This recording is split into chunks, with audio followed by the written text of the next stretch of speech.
Praise to Jesus hallelujah.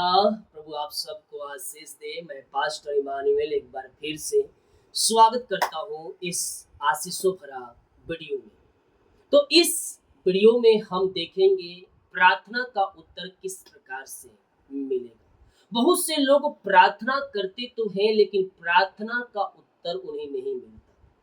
तो हम ये जानेंगे इस वीडियो में किस प्रकार से हमारी प्रार्थना का उत्तर मिल सकता है। और मैं कह रहा हूं जब आप इन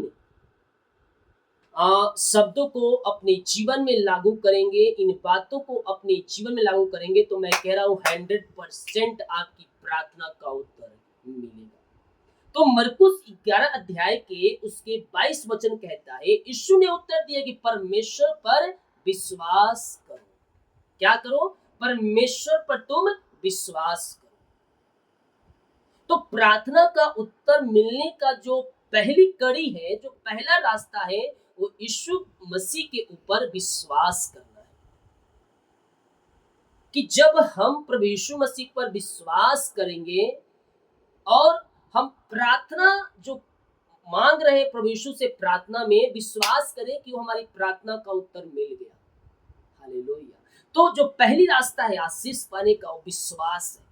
विश्वास पे चलकर हम उन आशीषों को, उन प्रार्थना करके वो हम प्राप्त कर सकते हैं। लेकिन इसमें ध्यान देना है कि जब आप प्रभु से प्रार्थना कर रहे हैं तो आपके अंदर संदेह और शक वाली आत्मा ना हो।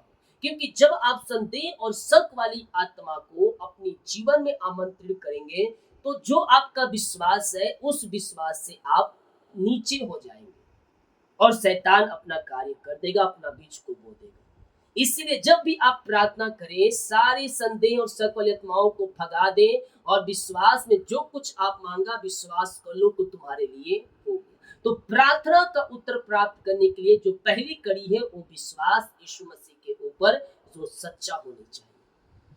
मरकुस के 11 अध्याय के उसी के 23 वचन, मैं तुमसे सच सच कहता हूँ, जो कोई इस पहाड़ से कहे कि तू उखड़ जा और समुद्र जा पड़ और अपने मन में संदेह न करे वरन प्रतीत करे, जो कहता हूँ वह हो जाएगा, तो उसके लिए वही होगा। मैंने पहली कड़ी में आपको बताया कि विश्वास करेंगे और संदेह करेंगे तो आपकी प्रार्थना का उत्तर बीच में अटक जाएगा।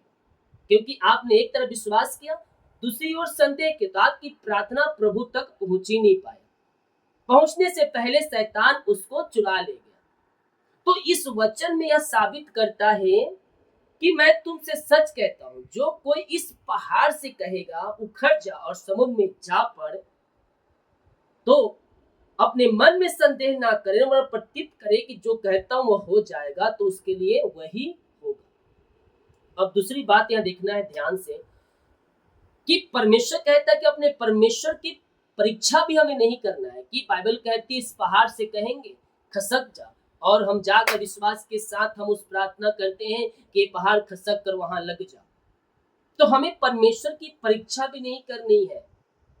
जब ये आवश्यकताएं होंगी आप कहेंगे ऐसा हो जाएगा, लेकिन बिना मतलब का जब आप उस पहाड़ पे जाकर खड़े हो जाएंगे और विश्वास करेंगे कि पहाड़ खसक जाए, ऐसा वचन कहता है, यानी कि आप इस वचन पर संदेह, तो हालात और परिस्थिति को देखते हुए हमारी बातें ग्रहण योग्य होगी।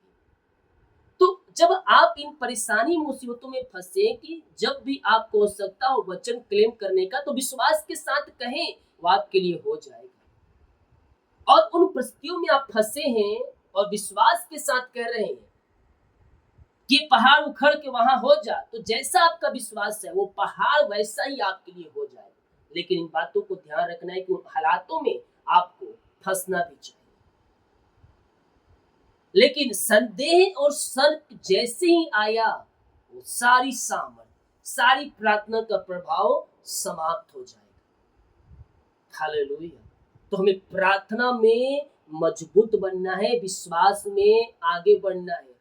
प्रार्थना का उत्तर प्राप्त करने की दूसरी जो कड़ी है वो है विश्वास में चलकर कार्य करना, यानी कि संदेह शक आपके अंदर नहीं आना चाहिए। उसी के आगे मरकुस के 11 के 24, इसलिए मैं तुमसे कहता हूँ, जो कुछ तुम प्रार्थना में मांगो प्रत्येक कर लो कि तुम्हें मिल गया, तुम्हारे लिए हो गया। बाइबल कहती है आशा और भरोसा जिसका जिसका परमेश्वर के ऊपर है, वो निश्चित तौर पर वो परमेश्वर से आशीष को पाएगा। क्या रखना है? आशा भरोसा के साथ भविष्य में जो प्रकट होने वाली है, जिसे हमें चाहिए, उसे हम विश्वास कर ले कि ये मुझे मिल गया। तो जैसा आपका विश्वास है मेरे प्रियो, वैसा परमेश्वर आपके जीवन में करने के लिए तैयार है। क्या करने के तैयार है? आशा और भरोसा के साथ। इसलिए मैं तुमसे कहता हूँ, जो कुछ तुम प्रार्थना करके मांगो प्रतीत कर लो कि तुम्हें मिल गया और तुम्हारे लिए हो गया। यानी कि मुझे 1 साल बाद घर लेना है, और आप इमेजिन करने की घर ऐसा होगा, मुझे घर लेना है। विश्वास आशा रखें कि आपको घर मिल चुका है, मिलेगा नहीं बल्कि मिल चुका है, और उसमें कोई भी संदेह नहीं होनी चाहिए बीच में।